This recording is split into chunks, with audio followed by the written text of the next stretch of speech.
The following program was brought to you by iMat Digital.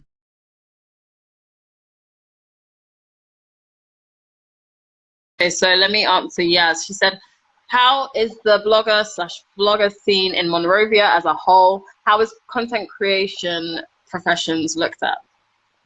So I would say that vlogging is definitely a very foreign concept. I guess I am considered the only Liberian vlogger right now that's coming out with consistent.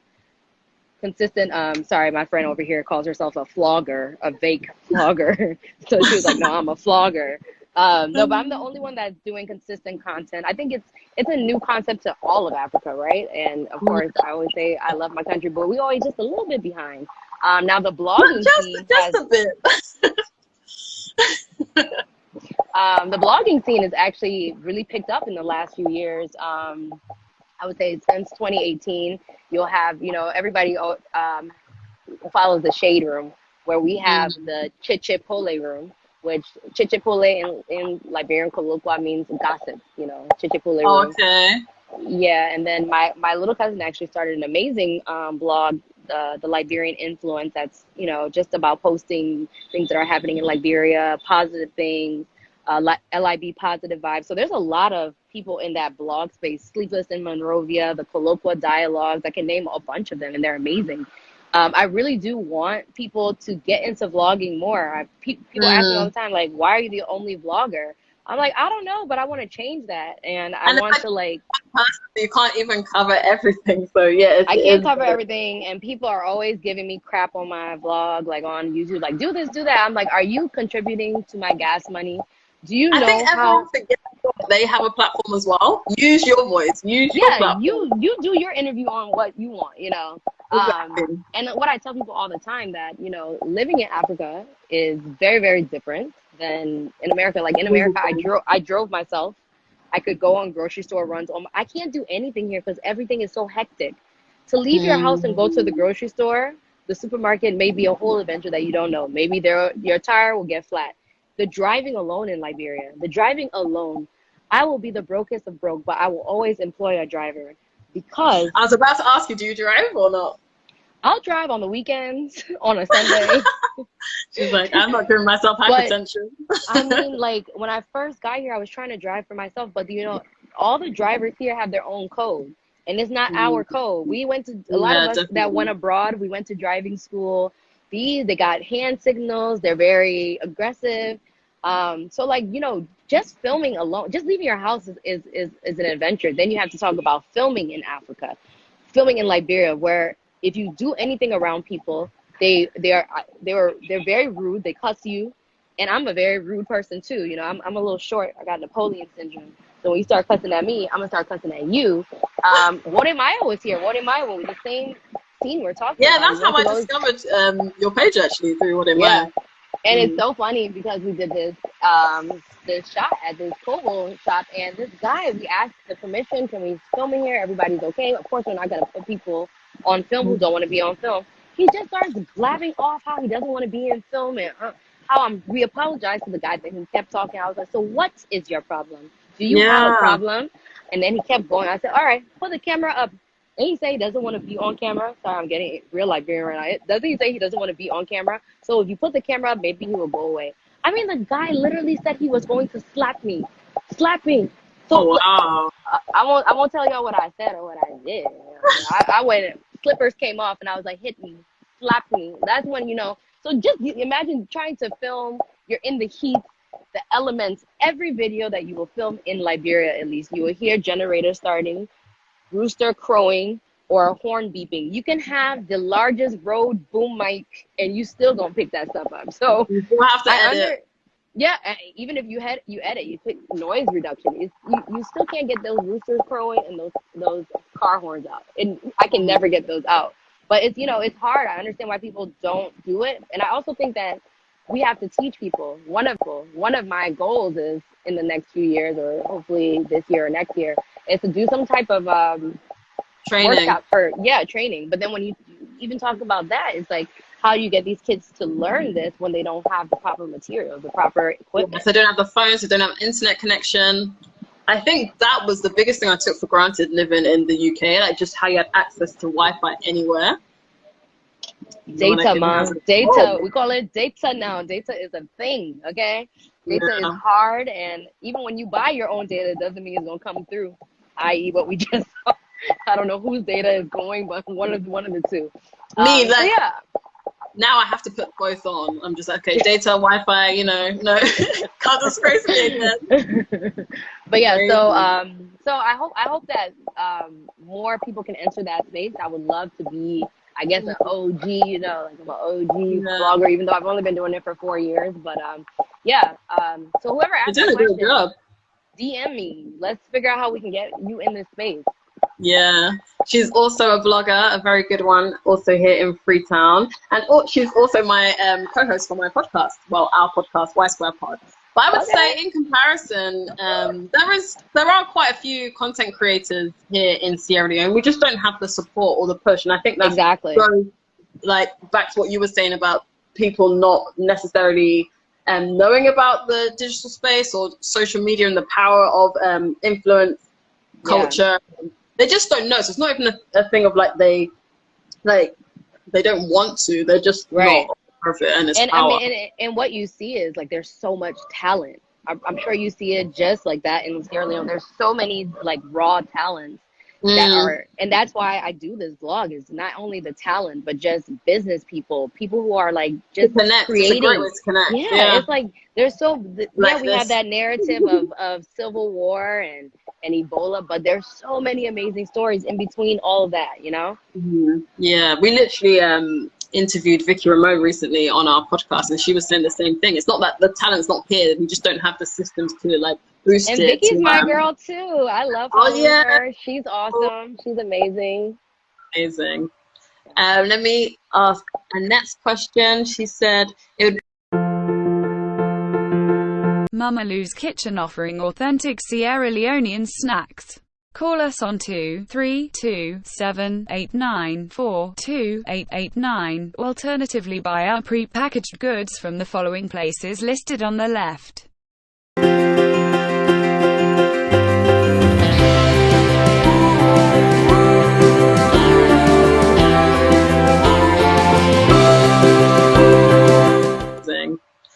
Let me ask a next question. She said it would be interesting to hear about your experience with healthcare. Actually, did you say you went to Ghana for treatment? Yeah, I wanted to ask you about that. Yeah, it's no secret that we are behind. Our infrastructure fell behind because of the war, and then more setbacks continue, you know, with corona and everything in a country that's fragile like ours, you know, coming out of a civil war. And not really rebounding in the right ways. I would say healthcare, education, and like just, you know, we had a hydro dam that was providing water and electricity, you know, in the years before the war. That wasn't repaired.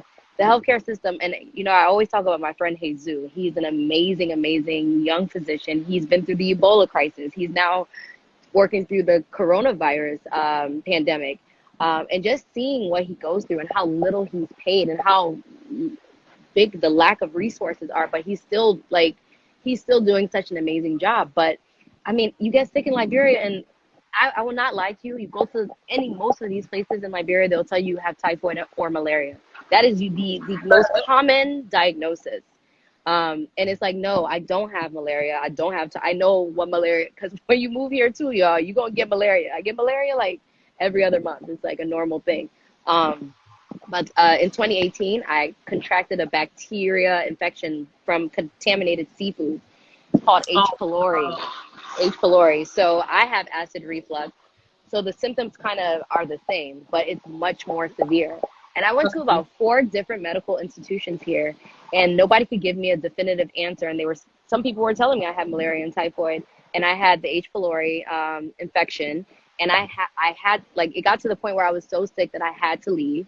And when I finally did make it to Ghana, not to say that Ghana doesn't have these problems, you know, but I went to a private healthcare system. I think they have a few different locations, Eurocare. And they were able to diagnose me, and they were able to do an endoscopy, which is a procedure where they literally have to put you to sleep and take a camera down into your intestines. And Wow. they And this is in found Ghana. in Ghana, and I will recommend that to anybody. Listen, Eurocare is great and it's affordable. Another thing that happens in Liberia, because we are so behind, and people don't understand why everything here is so expensive.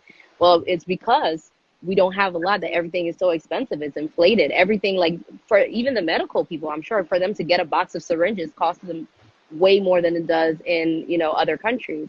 But yeah, I ended up having 22 ulcers on my stomach lining. 22 ulcers. I What? lost like almost 20 pounds. I was sick. So the healthcare system has a long way to go.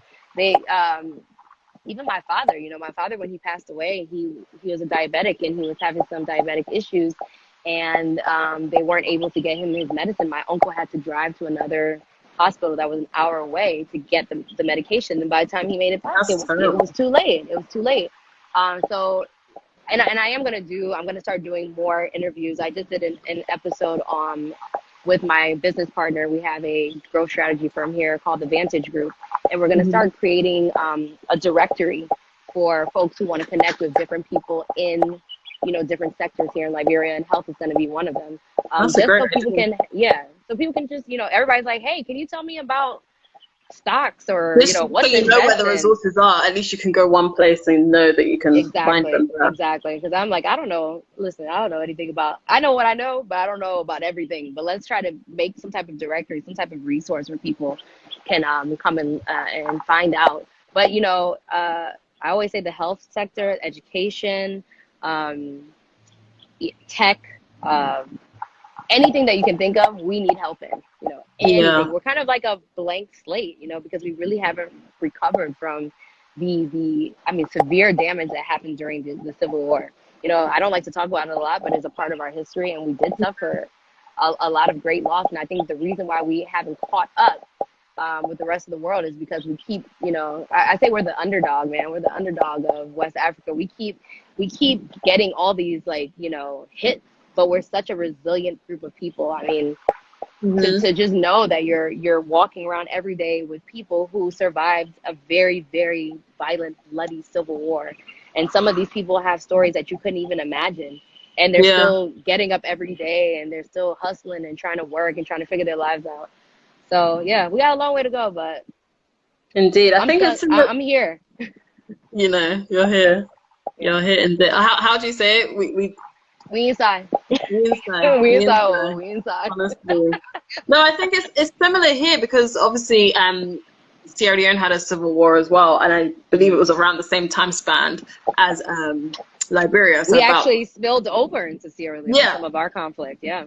I wanted to ask you, do you think, for example, our nations, Sierra Leone and Liberia, do you think we're using that as an excuse? Because I think when I look at places like Rwanda, they also had a civil war, and look at them now. So do you think? Yeah, I feel like more, or? I don't know. For my country, I can't say if it's an excuse. I just think that we just have management. Like corruption is just and it's in every part of not only government. Like, you know what I'm saying? Like you have to pay your way out of your own country sometimes. I have all my correct documentation, but when I leave Liberia, I gotta make sure that I'm taking care of everyone around me to just not be hassled. You know what I mean? Like it's a very. I think it's if the people were empowered more to paid properly, had the resources, had jobs, maybe we wouldn't be in the position that we're in. But if you keep this cycle of negativity, of corruption, of lying, of bribery, of all these different things, and I mean, it's hard to even say, oh, I'm not going to be part of the problem. But if everybody else is doing it one way, and you're trying to do the right thing, you're going to be alone and you're going to be stressed out. Because everybody... Listen, sometimes sometimes you have to give into it, because I was doing this. We can't beat that kind of mentality. Yeah, and also it's almost like, do you want to suffer yourself? I was doing this DJing house. I'm not a DJ. Y'all don't ask me. I was literally playing Spotify, but I got a good playlist. People came out. But I don't typically go out and stay out late, but I just knew that every Friday night I would go and bless my brothers at the checkpoint. So when they see my car, they just let me go home. I don't like to be stopped in the middle of the night, at 1 a.m. for people to be looking in my car, acting like they're actually looking for something when they're not. They're looking Oh, for okay. their. So I thought it was just us that have pointless checkpoints Oh no at no. night. Oh no. You got No. I don't know how y'all call it in Sierra Leone, but our officers love to say, "Hey, my sister, your brother here, oh, please give me small yeah. team for water. Give me small." Bobo there. That's what they usually say for us. Okay, how do you say it? You bobo there. That's what they Bobo say. Well, there. that's what they say. Oh, you're not gonna leave anything for me? It's just like, do I? You're not doing your job. Right. Am I paying you to go home? Like, but you have to. You have to. It's unfortunate, but it's one of those things where it's not going to be changed. Our generation is going to change it. Our kids, our grandkids. I hope it shifts, though. I really hope it shifts because we can't continue like this. I think that we have to. And one thing I hate when Liberian people say is, "Oh, it's Liberia." No, it's not Liberia. It's Liberia because you guys continue. One thing I do not play with, and my friends can attest to it. I'm a very timely person. In fact, I've been suffering for 4 years because I'm like, okay, let me relax a little bit. My relaxing is arriving on time. When I first moved here, I would be 15 minutes early, which means you're an hour early for your meeting, And this whole mantra of, oh, it's Liberia, you should be used to it by now.